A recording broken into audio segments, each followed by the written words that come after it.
So today I'm running my generator and I'm gonna plug it into my cabin and see how the inverter handles the charging cycle of the batteries. So I bought this generator 25 years ago and it's a Honda EU1000. It's a 1000 watt inverter generator, so it generates DC current and then it goes through an inverter and turns it into AC. The huge advantage that these generators have is that the RPMs don't have to be at 2800 RPMs to generate 60 hertz. The RPMs can actually go way down if the power demand is low, and therefore the noise that's generated and the fuel consumption is significantly less than an old-fashioned generator that needs to run at 2800 RPMs, right? It always runs the same RPMs no matter what the power demand is. So these are different. I still dislike them. I'm not a big fan of generators. They are noisy. The energy is fairly expensive if you look at the fuel consumption and some other factors involved in it. And I mainly don't like the noise and burning fossil fuels, right? But I'm gonna try it today and see how it works. I'm gonna fire this thing up, let it warm up, because it needs to run at full throttle, because the lowest setting I have on my inverter is 9.5 amps. So that's actually above the maximum rating for this generator. So it's 1100 watts and it only delivers 1000. So we're gonna see how this works. So let's get this thing fired up.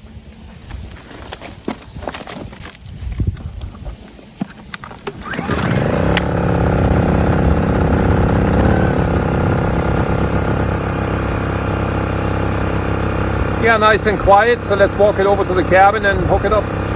So I built this generator cable out of a heavy-duty extension cord that I bought on Amazon, and I bought this plug on Amazon too. I'll leave links in the description for you as always. So let's hook this up. This is my generator hookup on the outside of the cabin, and on the plug I left a Sharpie mark so it points towards me so I can plug it in without having to guess which way it goes. Slight twist and then it's locked in.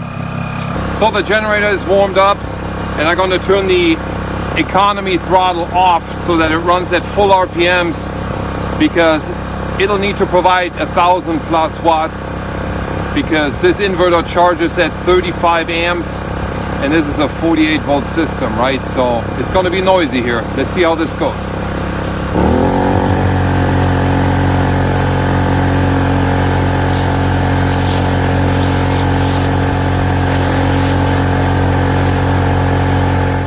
Yeah, let me turn the noise down here. So on the upper left hand side on my Victron app, you can see the charging wattage going in. It's about 1000 watts from the generator and it's currently limited to 9.5 amps. On the right hand side, the AC out is 442. I think I have the heat going. And it passes right through from the left AC in to the right AC out. And whatever is remaining goes into the batteries, and I'm currently charging the batteries with 8 amps, 11 amps. As you can see here at the bottom. Looking at the details here, you can see that the incoming voltage is 117 and I'm putting in about 1020 watts. And also the L1 output is 117 because the inverter right now is not inverting. The current is passing all the way through. So 442 watts is used somewhere and 7.7 amps are still going into the batteries. Okay, so let's see what my inverter has to say. If it's charging, there should be a light on, and yep, it's charging. Put some lights on in here. So this is a Multi Plus 2 from Victron, and it's a 48 volt, 3000 watt inverter, and then it has 35 watts of charging, and right now it's charging. Of course, my solar panels are still putting out power into the battery.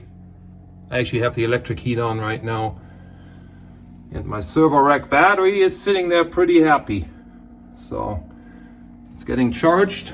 The generator is charging. Yeah, everything works. So everything is working fine. It's pretty noisy right now. It runs at full throttle. The way I'm going to disconnect it, I'm just going to disconnect the AC here. And then the inverter is going to switch to battery within 15 milliseconds. So the consumers on the inside, the AC consumers, won't even notice this. Here we go. Turn the generator to eco throttle. It's a 4-stroke engine, so it's fine. I'm just gonna let it run maybe for 30 seconds, let it you know, cool off a little bit, and then I'm gonna turn it off. Everything good. I can unplug the wire or the cable. Here we go. So this works, right? You can charge your batteries with the generator if you want to, and at this setting, it would deliver about 1,000 watts. And on a 5 kilowatt hour battery, it takes you 5 hours to charge it, right? Everything at 100% efficiency or thereabout. So within 5 hours of charging, you would probably burn a gallon of gas.